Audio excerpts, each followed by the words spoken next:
En 1968, une institutrice veuve de l'Iowa rural vivait avec 42 dollars par semaine grâce à son chèque de sécurité sociale. Elle gardait un tiroir de cuisine contenant 3 fiches Bristol. Chaque fiche comportait une recette avec 3 ingrédients et rien de plus. Elle s'est nourrie à partir de ces fiches pendant les 11 dernières années de sa vie. Et son médecin a dit qu'elle avait survécu à tous les hommes qu'elle avait connus. Le numéro 9 de cette liste se trouvait sur l'une de ses fiches. Le numéro 1 était le repas qu'elle préparait chaque dimanche jusqu'au jour de sa mort. Ces 25 soupers ont été conçus pour une seule chose: nourrir une personne qui vit seule, cuisine seule, et ne peut se permettre de gaspiller ni 1 dollar ni une once d'effort.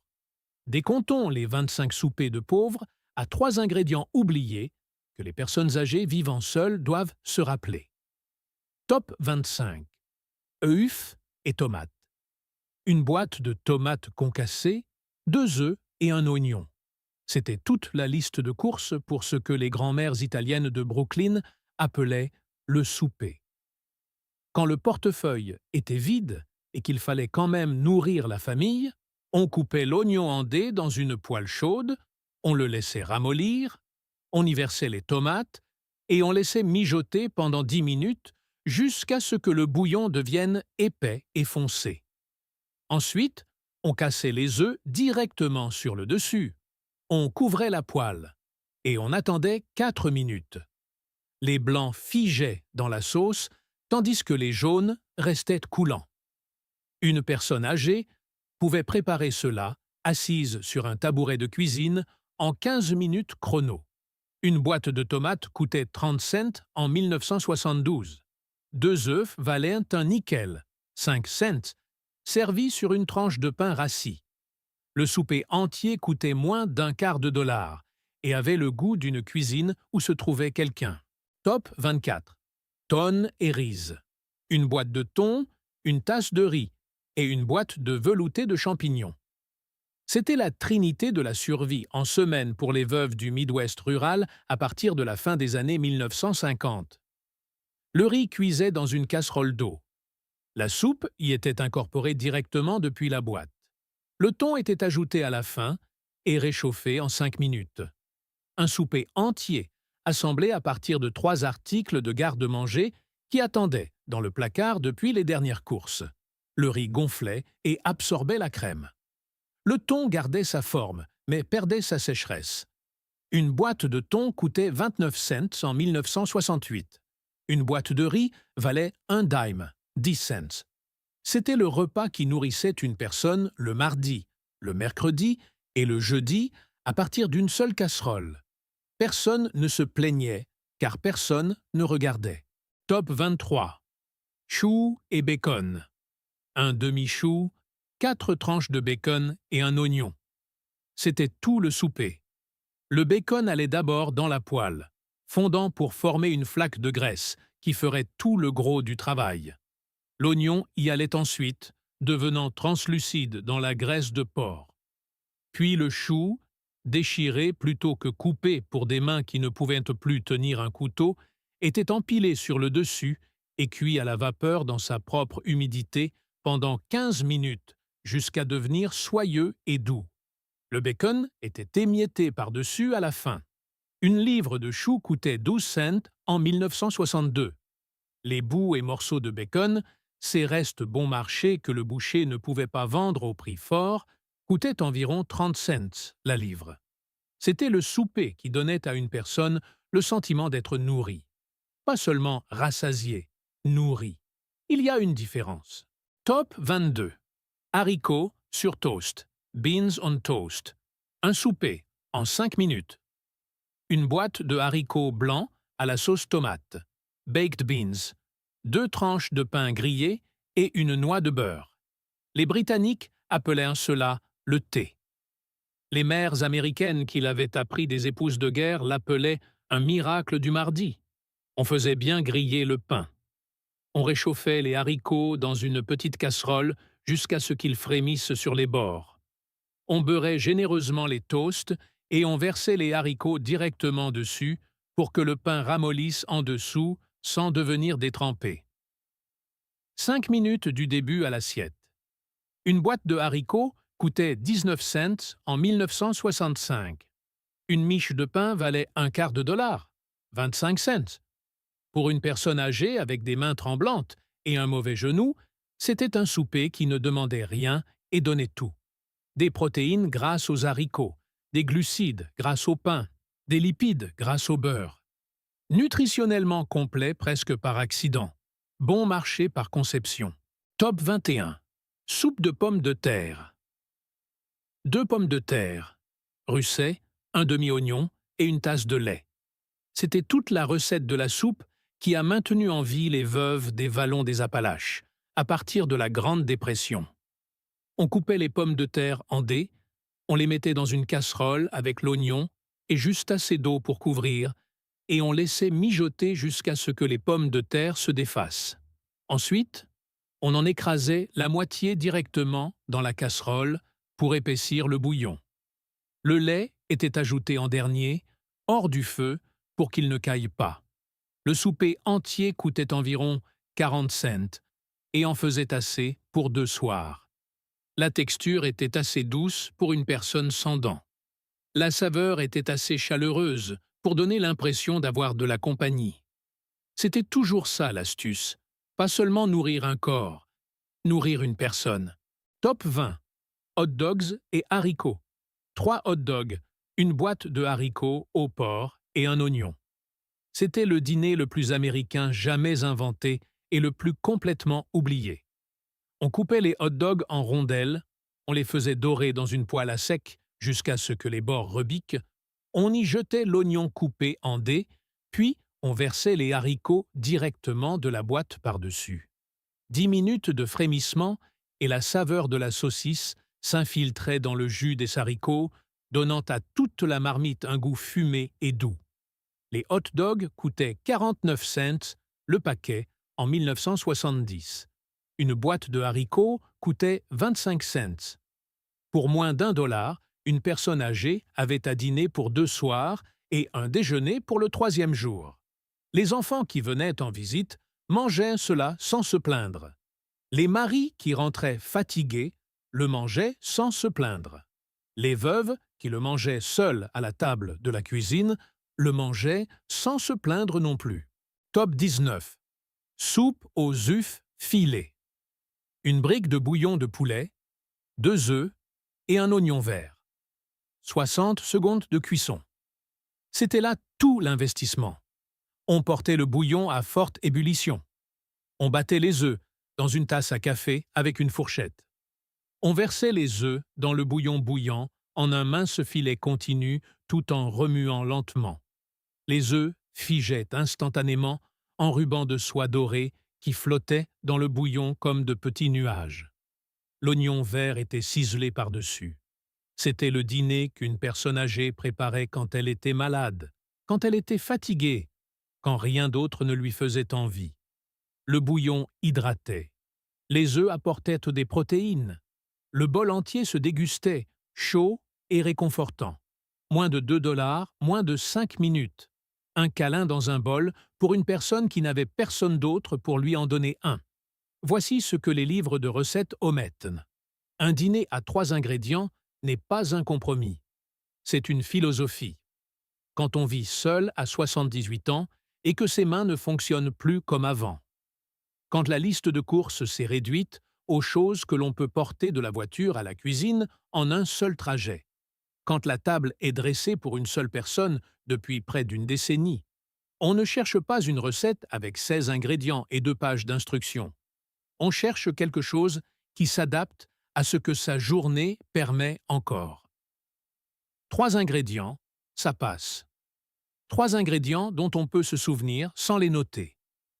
3 ingrédients qui produisent un vrai dîner, pas seulement des calories. C'est ce dont il a toujours été question avec ses repas. Pas de pauvreté, de sens pratique. Top 18. Pain de mase et babeur. Une part de pain de maïs du matin. Un verre de babeur froid et une noix de beurre. Ce fut le dîner dans tout le sud rural pendant 2 siècles et la plupart des personnes de moins de 60 ans n'en ont jamais entendu parler. On émiettait le pain de maïs dans un grand verre ou une tasse en fer blanc. On versait le babeur froid par-dessus jusqu'à ce qu'il recouvre le pain d'un pouce. On le mangeait à la cuillère, en commençant par le haut, à mesure que le babeur imbibait chaque miette. Une personne âgée pouvait préparer cela en 90 secondes. Le babeur apportait des protéines et des probiotiques, avant même que quiconque ne les appelle probiotiques. Le pain de maïs apportait des fibres et des glucides lents. Le beurre apportait les graisses, qui gardèrent le corps au chaud pendant une nuit de janvier. C'était le dîner des grands-mères du Mississippi, qui vivaient jusqu'à 96 ans. Top 17. Spam et riz. Une boîte de spam, 2 tasses de riz cuit et un œuf. Le dîner qui est revenu du théâtre du Pacifique en 1945 et qui est resté dans les cuisines américaines pendant 40 ans. On coupait le spam en cubes, on les faisait dorer dans une poêle à sec jusqu'à ce que les bords soient croustillants, on les poussait sur le côté, on brouillait l'œuf juste à côté dans la même poêle, puis on incorporait le tout au riz. Le porc salé assaisonnait le riz. L'œuf ajoutait de la richesse. Le dîner entier se préparait en 8 minutes, dans une seule poêle avec une seule cuillère à laver. Une boîte de spam coûtait 63 cents en 1971. Rien sur cette liste ne s'est éloigné davantage du luxe que le spam, et rien n'a nourri plus de travailleurs américains à travers plus de décennies de vaches maigres. Les grand-mères hawaïennes le préparent encore. Les grand-mères coréennes ont ramené leur version à la maison, avec les soldats. Il a traversé tous les océans et toutes les cuisines. Top 16. Macaroni et tomates. Une boîte de macaroni coudée, une boîte de tomates pelées entières et une noix de beurre. Ce ne sont pas des pâtes à la sauce marinara. C'est quelque chose de plus ancien. On cuisait les macaronis jusqu'à ce qu'ils soient juste tendres. On les égouttait, on les remettait dans la casserole chaude et on y écrasait les tomates à la main. Le beurre était ajouté en dernier et fondait grâce à la chaleur des pâtes. C'était là tout le dîner. Les tomates enrobaient les nouilles d'une sauce vive, acide, presque comme une soupe, qui n'avait rien à voir avec ce que l'on trouve en bocal. Une boîte de tomates coûtait 12 cents en 1955. Une boîte de macaroni en coûtait 9. Cela nourrissait une personne pour 2 dîners et un déjeuner. Toutes les grand-mères du Sud, dans les Carolines, le Tennessee et la Géorgie, préparaient cela. Elles ne notaient pas la recette, car elles n'en avaient pas besoin. Les cuisiniers amateurs d'aujourd'hui l'ont remplacée par de la sauce en bocal sans jamais regarder en arrière. Top 15. Galettes de saumon. Une boîte de saumon rose, un paquet de craquelins salés et un œuf simple. 3 ingrédients qui transformaient une boîte de poisson à 29 cents en quelque chose qu'une personne était fière de servir dans une assiette. On égouttait le saumon, on retirait les plus grosses arêtes si on le souhaitait, bien que la plupart des grands-mères les laissaient pour le calcium. On émiettait finement les craquelins, on battait l'œuf et on mélangeait le tout avec les mains. On façonnait le mélange en 4 galettes et on les faisait frire dans une poêle chaude, 3 minutes de chaque côté, jusqu'à ce que l'extérieur soit doré et croustillant et que l'intérieur reste moelleux. L'odeur était incomparable.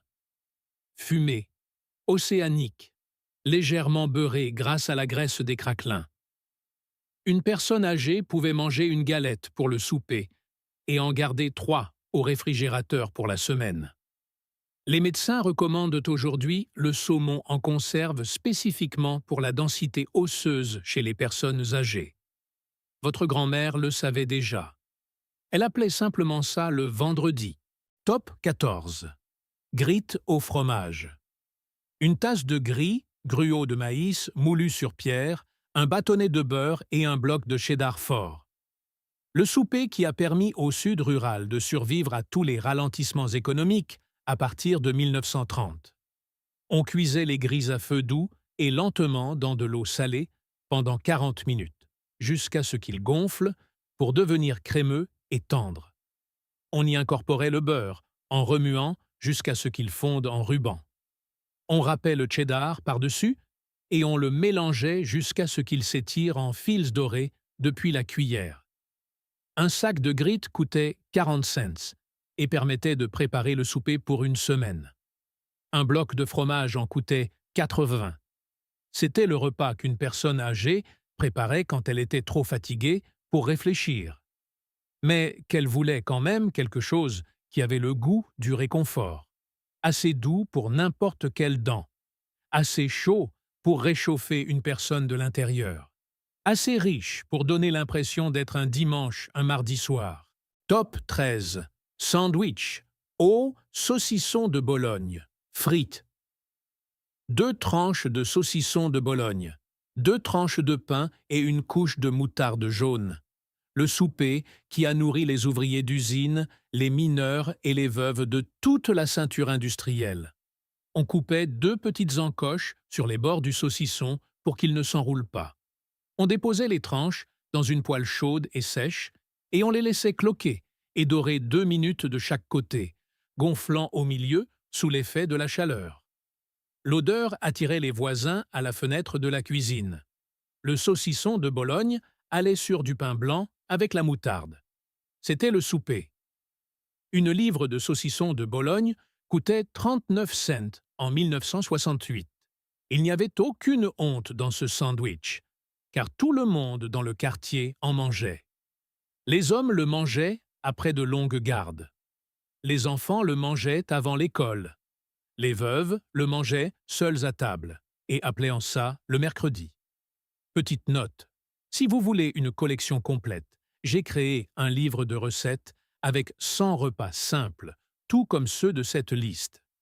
Le lien est dans la description ci-dessous. Maintenant, retour au compte à rebours. Top 12, pâtes à l'ail et à l'huile. Une boîte de spaghettis, 4 gousses d'ail et 1 à 4 de tasses d'huile d'olive. Les grands-mères italiennes de Philadelphie appelaient cela aglio et olio.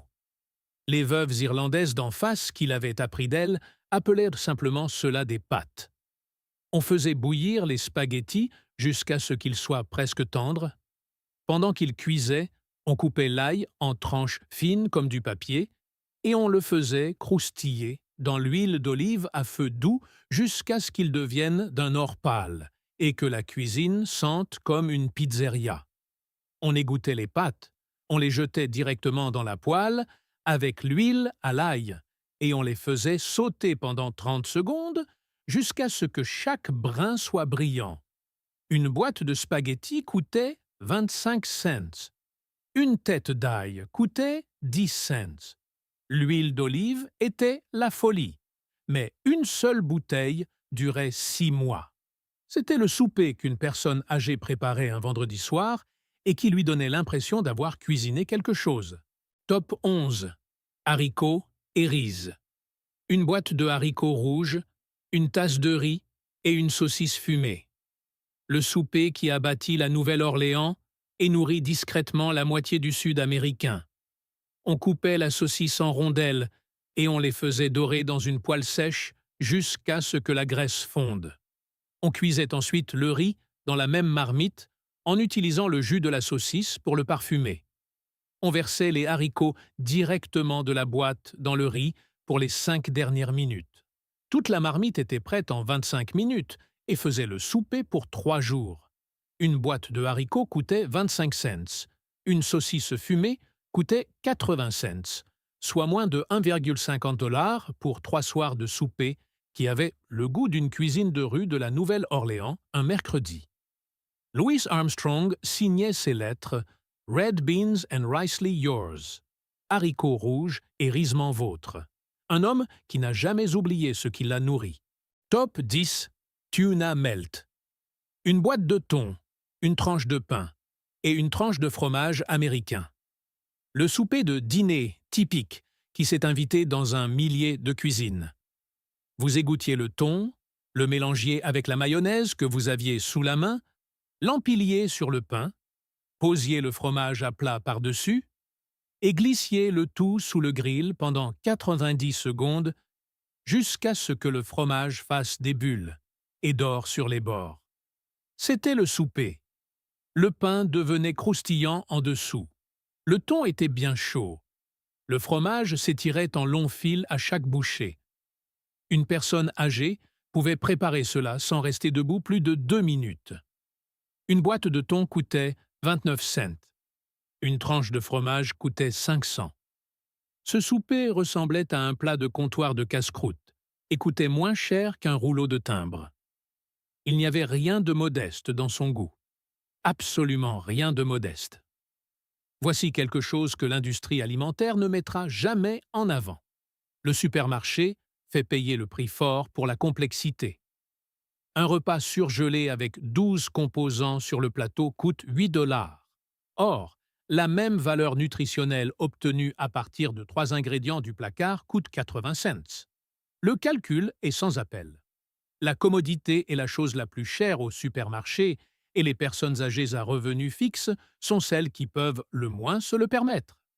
Le souper à 3 ingrédients était la réponse à cette équation, inventée par des femmes qui devaient équilibrer un chéquier tout en composant avec un corps qui ne leur permettait plus de rester debout devant la cuisinière pendant 1 heure.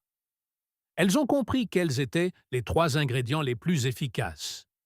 Elles ont noté ces combinaisons au crayon sur des fiches cartonnées. Puis, elles ont transmis ces fiches à leurs filles. La plupart de ces fiches ont été jetées dans les années 80, lorsque les repas surgelés semblaient modernes et les recettes démodées. Nous pouvons encore les récupérer. Top 9. Fromage cottage sur pain grillé. Une tranche de pain grillé, une cuillère bien remplie de fromage cottage et une tomate en tranches.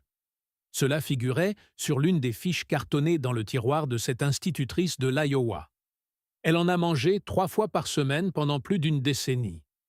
Vous faisiez bien griller le pain, y étaliez le fromage cottage en couches épaisses comme du beurre, disposiez les tranches de tomates par-dessus et terminiez avec du poivre noir concassé. Le fromage cottage apportait les protéines dont une personne âgée avait besoin pour ses muscles et ses os.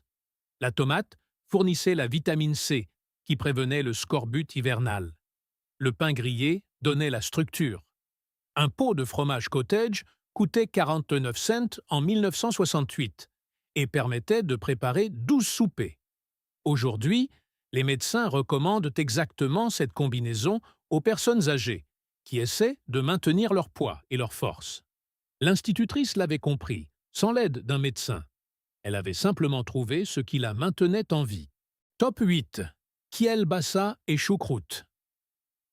Une livre de kielbasa, saucisse polonaise, un bocal de choucroute et une pomme de terre. Vous coupiez la pomme de terre en rondelles épaisses et les déposiez au fond d'une marmite à fond épais. Vous coupiez la kielbasa en tranches par-dessus. Vous versiez le bocal entier de choucroute, avec son jus, sur le tout. Couvercle fermé.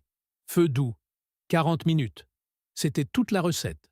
La pomme de terre absorbait le jus fumé et acidulé de la saucisse et du chou. La kielbasa s'adoucissait et devenait plus tendre à la vapeur. Une livre de kielbasa coûtait 1 dollar en 1972. Un bocal de choucroute coûtait 60 cents. Cela nourrissait une personne âgée pendant 2 soirs, ne laissant dans la casserole que des saveurs. La cuisine sentait le dimanche pendant les 2 jours qui suivaient. Top 7. Foie et oignons. Une tranche de foie de bœuf, un gros oignon jaune et 4 tranches de bacon. Le souper qui offrait plus de fer, de vitamine B12 et de protéines par dollar que n'importe quel autre produit dans les supermarchés américains. Vous faisiez d'abord cuire le bacon jusqu'à ce qu'il soit croustillant. Vous faisiez revenir l'oignon émincé dans la graisse de bacon jusqu'à ce qu'il caramélise en de doux rubans dorés. Vous enfariniez le foie, le déposiez dans la même poêle et le faisiez cuire 90 secondes de chaque côté. Plus longtemps, et il devenait amer, c'est pourquoi toute une génération a grandi en le détestant. Bien préparé, il était doux et riche. presque beurrée. Une livre de foie coûtait environ 20 cents dans les années 1960, parce que les bouchers en avaient plus que ce que les gens voulaient. Nous avons arrêté d'en manger parce que nous avions les moyens de nous en passer. La valeur nutritionnelle n'a pas disparu. C'est le savoir-faire qui s'est perdu. Une personne âgée qui en mangeait une fois par semaine recevait plus de nutriments que la plupart des gens ayant la moitié de son âge. Top 6. Bouillie de semoule de masse. Une tasse de semoule de maïs, 3 tasses de lait et une cuillère à soupe de beurre. C'était le petit déjeuner qui servait aussi de déjeuner et souvent de souper dans toutes les campagnes américaines de 1850 à 1965. Vous portiez le lait à frémissement, y incorporiez lentement la semoule de maïs au fouet pour éviter les grumeaux, y ajoutiez le beurre et remuiez pendant 10 minutes, jusqu'à ce que toute la marmite devienne épaisse, crémeuse et parfumée. Vous la mangiez chaude dans un bol avec du sirop d'érable, du miel ou juste une pincée de sel. Les restes de bouillie étaient versés dans un moule à pain, réfrigérés toute la nuit, coupés en tranches épaisses et frits dans du beurre le lendemain matin. La semoule de maïs coûtait 10 cents la livre en 1955. Un sac durait 1 mois. Pour une personne âgée, sans dents, avec une cuisinière silencieuse et une longue soirée devant elle, c'était de la chaleur. C'était la nourriture de survie rendue tendre. Top 5. Pain et lait. Quelques tranches de pain rassis, une tasse de lait chaud et une cuillère de sucre. C'était le souper qui a nourri les enfants des régions rurales des Appalaches pendant 200 ans, et le souper sur lequel les veuves se rabattaient quand il n'y avait rien d'autre et que la semaine n'était pas encore terminée. On déchirait le pain en gros morceaux et on les jetait dans un bol profond. On faisait chauffer le lait sur la cuisinière jusqu'à ce qu'il commence tout juste à fumer. On le versait sur le pain et on laissait reposer pendant 30 secondes. Le pain gonflait, devenait moelleux et prenait presque la consistance d'une bouillie. Le sucre le rendait réconfortant. Une miche de pain coûtait 16 cents en 1952. Un litre de lait coûtait 21 cents. Pour une personne âgée qui n'avait plus d'argent en attendant le prochain chèque, c'était le souper. Personne n'en parlait. Il n'y avait aucune honte à cela. C'était juste ce qui permettait à une personne de tenir jusqu'au matin. Personne ne parle de ce qui se passe vraiment quand une personne arrête de cuisiner. Ce n'est pas seulement une question de nutrition, c'est une question d'identité. La cuisine était l'endroit où une personne se sentait utile.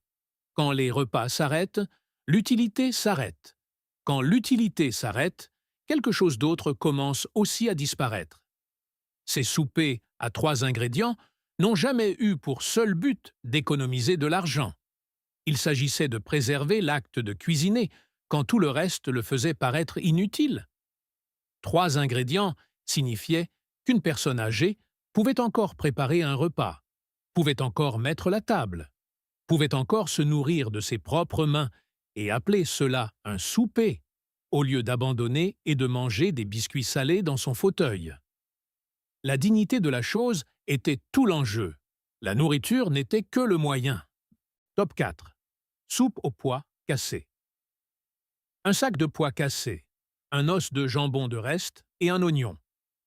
3 ingrédients qui donnaient une marmite de soupe si épaisse qu'on pouvait presque y faire tenir une cuillère debout et si profondément parfumée qu'on aurait dit qu'un chef y avait consacré une semaine.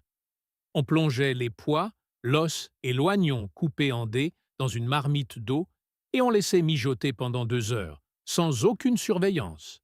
Les pois se dissolvaient en une épaisse bouillie verte. L'os de jambon libérait jusqu'à la dernière trace de richesse fumée qu'il avait jamais contenue.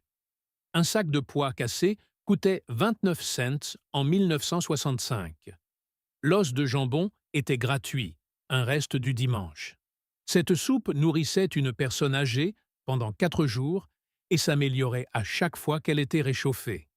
La cafétéria du Sénat sert sa propre version tous les jours depuis 1903, car chaque sénateur ayant grandi dans la pauvreté y reconnaissait le goût de la maison. Top 3. Haricots. Pinto et pain de masse. Une livre de haricots pinto secs, un carré de pain de maïs et un morceau de porc salé. C'était le souper qui a forgé des générations d'Américains à travers le Kentucky, le Tennessee, la Virginie occidentale et les monts Ozarks. Les haricots trempaient toute la nuit dans de l'eau froide. Le lendemain matin, ils allèrent dans une marmite avec le porc salé et assez d'eau pour les recouvrir de 5 centimètres. Ils mijotaient toute la journée jusqu'à ce que le bouillon devienne sombre et soyeux, et que les bords des haricots se désagrègent pour donner quelque chose de crémeux sans la moindre goutte de crème. Le pain de maïs cuisait pendant que les haricots cuisaient dans la seule poêle en fonte dont une cuisine avait besoin. On émiettait le pain de maïs dans le jus des haricots et on mangeait dans un seul bol. Une livre de haricots pinto secs coûtait 8 cents en 1962. Cette marmite nourrissait une personne pendant une semaine et avait le goût de toute l'histoire du Sud rural en une seule bouchée. Top 2. Poulet et dumpling. Un souper simple à 3 ingrédients. 2 cuisses de poulet, une boîte de pâte à biscuits et une brique de bouillon de poulet. Le souper que les grands-mères du Sud apportaient dans des marmites couvertes sur les pas de porte de tout le quartier chaque fois que quelqu'un était malade, en deuil, ou avait simplement besoin de se sentir aimé. On faisait mijoter les cuisses dans le bouillon pendant 30 minutes jusqu'à ce que la viande se détache de l'os. On retirait les os, on effilochait la viande, on ramenait le tout à petite ébullition, puis on laissait tomber la pâte à biscuits par cuillerée directement dans le bouillon frémissant. Les dumplings gonflaient, devenant doux et moelleux en 5 minutes, absorbant la saveur du poulet de l'intérieur. Toute la marmite épaississait pour devenir quelque chose entre une soupe et un ragoût.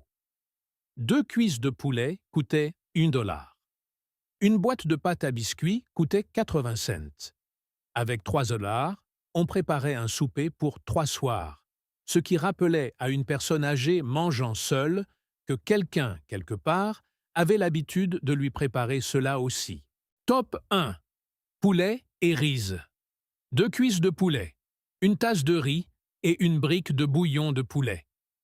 C'était le repas que l'institutrice de l'Iowa préparait chaque dimanche pendant les 11 dernières années de sa vie. C'était le repas qu'elle pouvait préparer à 73 ans et qu'elle pouvait encore préparer à 84 ans quand ses mains avaient commencé à trembler. On faisait dorer les cuisses dans une marmite épaisse, côté peau vers le bas, jusqu'à ce que la graisse fonde et que la peau prenne une couleur acajou profond. On versait le riz et on le laissait griller pendant 1 minute dans la graisse de poulet. On versait le bouillon, on portait à ébullition, on mettait le couvercle et on s'éloignait pendant 25 minutes. Au retour, le riz avait absorbé chaque goutte du bouillon parfumé au poulet, et les cuisses étaient si tendres qu'elles se défaisaient au simple contact d'une fourchette. La cuisine sentait, comme tous les dimanches, qu'une personne avait jamais aimé. 2 cuisses de poulet coûtaient $1. Une tasse de riz coûtait quelques centimes. Pour moins de $3, une personne âgée avait 4 soirs de souper qui avaient le goût de la compagnie, qui avaient le goût d'une cuisine encore vivante, qui avaient le goût de la femme qui avait l'habitude de le cuisiner, qui avaient le goût d'un dimanche qui n'était pas encore terminé. Choisissez-en un cette semaine. Juste un. Les œufs à la sauce tomate, la soupe aux pommes de terre, le poulet et le riz. Préparez-le. Asseyez-vous à table, pas sur la chaise devant la télévision. Mettez le couvert. Mangez-le lentement. Puis revenez me dire lequel vous avez essayé, car je veux savoir si le sandwich à la mortadelle frite est plus apprécié que la soupe aux pois cassés. Je veux savoir si la grand-mère de quelqu'un d'autre gardait 3 fiches dans un tiroir de la cuisine. Parce que ce n'étaient pas des repas de pauvreté. C'était la vraie vie. Les repas qui ont permis à une génération de se nourrir et de garder sa dignité avec presque rien. Votre grand-mère le savait. Maintenant, vous le savez aussi. Si ces histoires de survie et de cuisine simple ont changé votre façon de voir les ingrédients dans votre propre garde-manger, n'hésitez pas à vous abonner et à aimer la vidéo. Nous déterrons l'histoire qu'ils ont essayé d'enterrer. Plantons ensemble les graines de l'avenir. Le prochain trésor du passé sera bientôt ouvert.